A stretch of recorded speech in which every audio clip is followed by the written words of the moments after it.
Hello friends, welcome back to my channel চেখে দেখো। আশা করি তোমরা সবাই ভগবানের আশীর্বাদে ভীষণ ভীষণ ভালো আছো।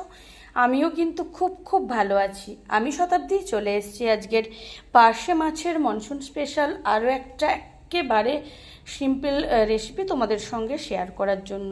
পার্শে মাছের অনেক ধরনের রেসিপি তোমাদের সঙ্গে আগে শেয়ার করে নিয়েছি, ভবিষ্যতেও করে নেব। আজকের কিন্তু একেবারে সিম্পল একটা রেসিপি শেয়ার করে নেব। টাইটেল আর থাম্বনেল দেখে তো বুঝেই গেছো আজকের কি বানাবো। তাহলে চলো ঝটপট বলে দিই দেরি না করে। আজকের আমি বানাবো জিরে বাটা দিয়ে পার্শে মাছের পাতলা ঝোল। তো জিরে বাটা দিয়ে পার্শে মাছের পাতলা ঝোল বানানোর জন্য আমি এখানে পার্শে মাছ নিয়েছি। পার্শে মাছগুলোকে ভালো করে ধুয়ে পরিষ্কার করে লবণ মাখিয়ে রেখে দিয়েছি আধা ঘন্টা আগে। নিয়েছি পেঁয়াজ কুচিগুলোকে ঝিরি করে কুচি করে নিয়েছি। এখানে কিন্তু পেঁয়াজ বেটে দেওয়া একেবারেই চলবে না। নিয়েছি টমেটো কুচি, এখানে নিয়েছি জিরে, যেটার একটা মিহি পেস্ট আমি বানিয়ে নেব। নিয়েছি চেরা কাঁচা লঙ্কা, কালো জিরে নিয়েছি ফোড়নের জন্য, লাগছে লবণ আর লাগছে হলুদের গুঁড়ো। তো সবার প্রথমে আমি পার্শে মাছের মধ্যে হলুদের গুঁড়ো মাখিয়ে নেব।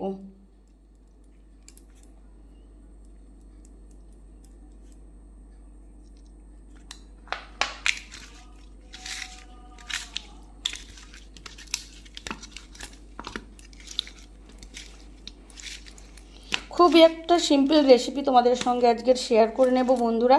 তোমরা তো পার্শে মাছের অনেক ধরনের রেসিপি ট্রাই করেছো, এই রেসিপিটাও অবশ্যই একবার ট্রাই করার অনুরোধ রইল। তো এখন একটা মিক্সির জারে আমি গোটা জিরেগুলোকে নিয়ে নেব। মাছের মধ্যে কিন্তু হলুদের গুঁড়ো মাখানো কমপ্লিট। নিয়ে নিয়েছি একটা মিক্সির জার, তাতে দিয়ে দিচ্ছি গোটা জিরে। এখন এটার একটা মিহি পেস্ট বানিয়ে নেব। দিয়ে দিচ্ছি সামান্য পরিমাণ জল। আর এই রান্নাটাতে শুধুমাত্র জিরে ছাড়া পেঁয়াজ, টমেটো, কাঁচা লঙ্কা এগুলোর কোনো কিছুরই কিন্তু পেস্ট বানানো যাবে না। মানে আমি যে রেসিপিটা তোমাদের সঙ্গে শেয়ার করছি।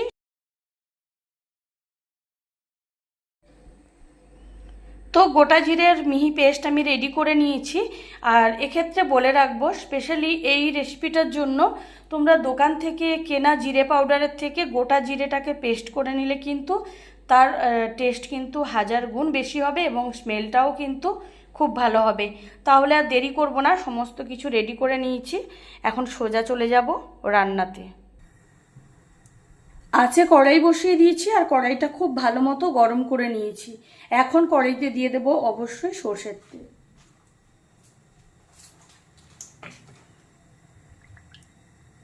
মাছের পরিমাণটা যেহেতু বেশি, সে কারণে তেলটা একটু বেশিই দিলাম। এখন সর্ষের তেলটাকে ভালো মতো প্রথমে ধোঁয়া ওঠা গরম করে নেব।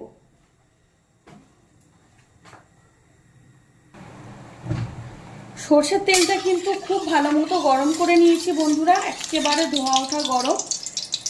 তো এখন একে একে লবণ হলুদ মাখানো পার্শে মাছগুলোকে আমি তেলের মধ্যে দিয়ে দেব।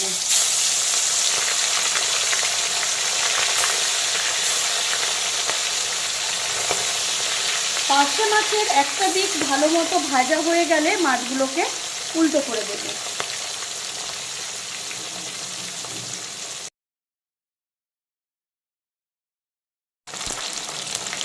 এখন কিন্তু পার্শে মাছের একটা দিক ভালো মতো ভেজে নিয়েছি।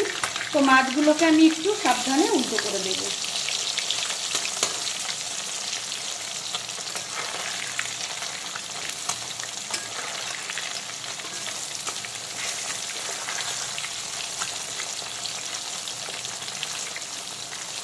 এখন পার্শে মাছের উল্টো দিকটাকেও একইভাবে ভালো করে ভেজে নেব। আর আঁচটা কিন্তু বন্ধুরা অবশ্যই ফুল ফ্লেমে রাখতে হবে।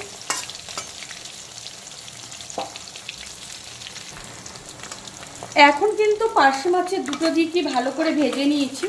মাছগুলোকে আমি এখন তেল থেকে তুলে নেব।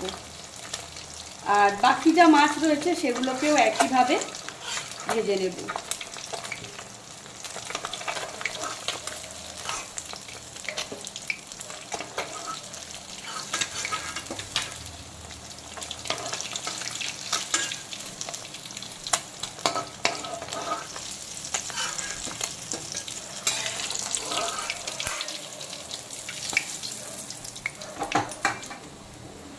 বাকি লবণ হলুদ মাখানো পার্শে মাছগুলোকে আমি তেলের মধ্যে দিয়ে দিচ্ছি।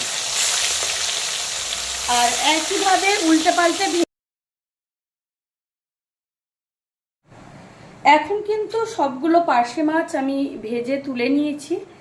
এখন মাছ ভাজার তেলেই দিয়ে দেব প্রথমে কালো জিরে ফোড়ন,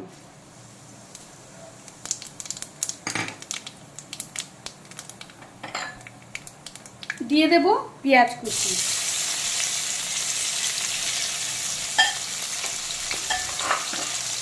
দিয়ে দেব চেরা কাঁচা লঙ্কা, দিয়ে দেব টমেটো কুচি,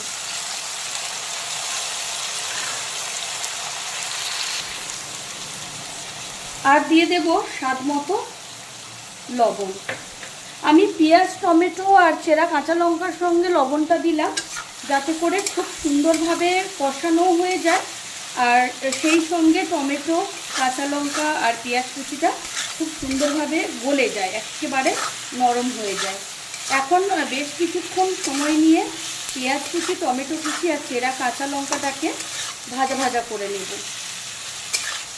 আর আঁচটা কিন্তু লো টু মিডিয়াম আঁচে রাখতে হবে যাতে পুড়ে না যায়।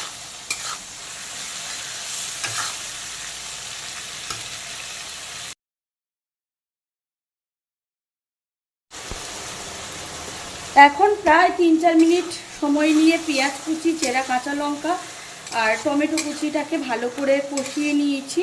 আর দেখতেই পাচ্ছ খুব সুন্দরভাবে মজে গেছে, আর জলটাও কিন্তু আর নেই, শুকিয়ে গেছে। পেঁয়াজের থেকে যে জলটা বেরিয়েছিল লবণটা দেওয়ার ফলে সেটাও কিন্তু আর নেই।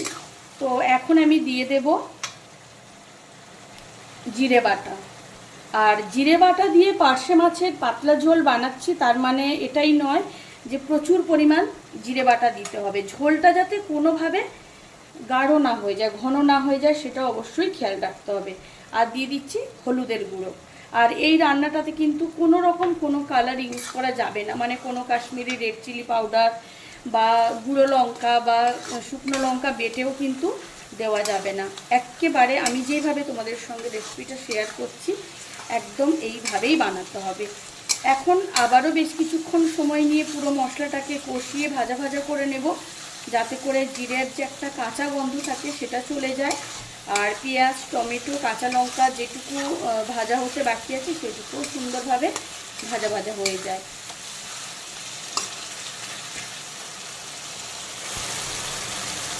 এখন আবারও প্রায় 3-4 মিনিট সময় নিয়ে জিরে বাটা আর হলুদের গুঁড়োটা দেওয়ার পরে আবারও কষিয়ে নিলাম পুরো মশলাটাকে।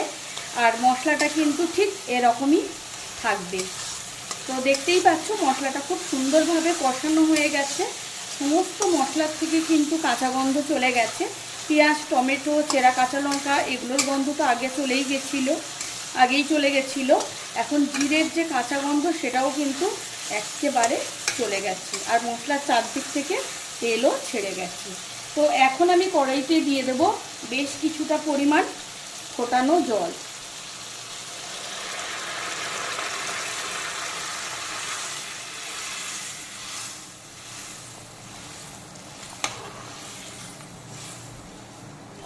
যেহেতু পার্শে মাছের পাতলা ঝোল বানাচ্ছি তাই ঝোলের পরিমাণটা ঠিক এরকমই রাখতে হবে। আর যেহেতু ফোটানো জল দিয়ে দিয়েছি দেখতেই পাচ্ছ অলরেডি কিন্তু ঝোলটা ফুটতে শুরু করেছে। তো এখন ভেজে রাখা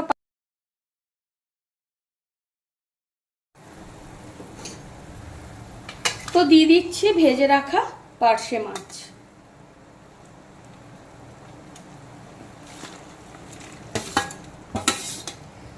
এখন প্রথমে পার্শে মাছগুলোকে 3-4 মিনিট সময় নিয়ে ফুল আছে ঝোলের সঙ্গে ফুটিয়ে নেব, তাতে করে সমস্ত মশলার ফ্লেভারটা মাছের মধ্যে ঢুকবে আর মাছের কাঁচটাও খুব সুন্দরভাবে ঝোলের মধ্যে ঢুকবে বা ঝোলের সঙ্গে মিশবে। আঁচটা কিন্তু বন্ধুরা অবশ্যই ফুল ফ্লেমে রাখতে হবে যাতে কড়াইতে সমানভাবে আঁচটা লাগে।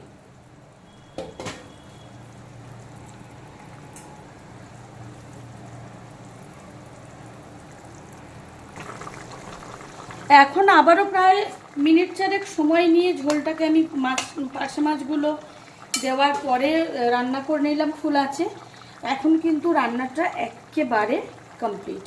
উপর থেকে দিয়ে দেবো কিছুটা ধনেপাতা কুচি, যেটা কিন্তু কম্পালসারি দিতেই হবে। এই রেসিপিটার জন্য কিন্তু ধনেপাতা কুচিটা মাস্ট।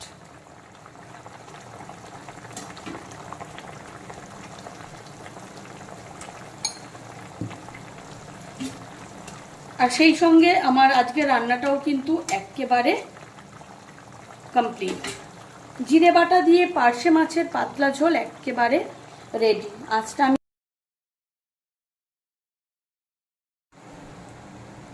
এখন একটা বড় ছড়ানো পাত্রে ঢেলে গরম গরম ধোঁয়া ওঠা ভাতের সঙ্গে গরম গরম পার্শে মাছের পাতলা ঝোল সার্ভ করে দেব। তাহলে বন্ধুরা, তোমাদের সঙ্গে পার্শে মাছের একেবারে সিম্পল ঘরোয়া একটা রেসিপি শেয়ার করে নিলাম। অবশ্যই মনসুন স্পেশাল একটা রেসিপি। তোমরা তো পার্শে মাছ নানা রকমভাবে বানিয়ে খেয়েছো, অবশ্যই এই রেসিপিটা ট্রাই করার একবার অনুরোধ রইল। খেতে জাস্ট অনবদ্য হয়, যে কারণে তোমাদের সঙ্গে শেয়ার করে নেওয়া। আর আমার আজকের রেসিপি তোমাদের কেমন লাগলো সেটা কিন্তু কমেন্ট করে জানাতে একেবারেই ভুলো না। আমার আজকের রেসিপি যদি তোমাদের ভালো লেগে থাকে তাহলে অবশ্যই অবশ্যই লাইক কমেন্ট শেয়ার করো, চ্যানেলটিকে সাবস্ক্রাইব করে দিও আরও অনেক অনেক নতুন নতুন ভালো ভালো রান্নার রেসিপি পেতে। পাশে থাকা বেল আইকনটি অবশ্যই প্রেস করে দেবে, তাতে করে আমি যখনই কোনো নতুন রান্নার ভিডিও আপলোড করব সবার প্রথম তোমরা নোটিফিকেশান পাও। পার্শে মাছের আবারও কোনো নতুন স্বাদের নতুন রেসিপি খুব তাড়াতাড়ি তোমাদের সঙ্গে নিশ্চয়ই শেয়ার করে নেব। ভালো থেকো, সুস্থ থেকো, আজকের মতো বিদায়।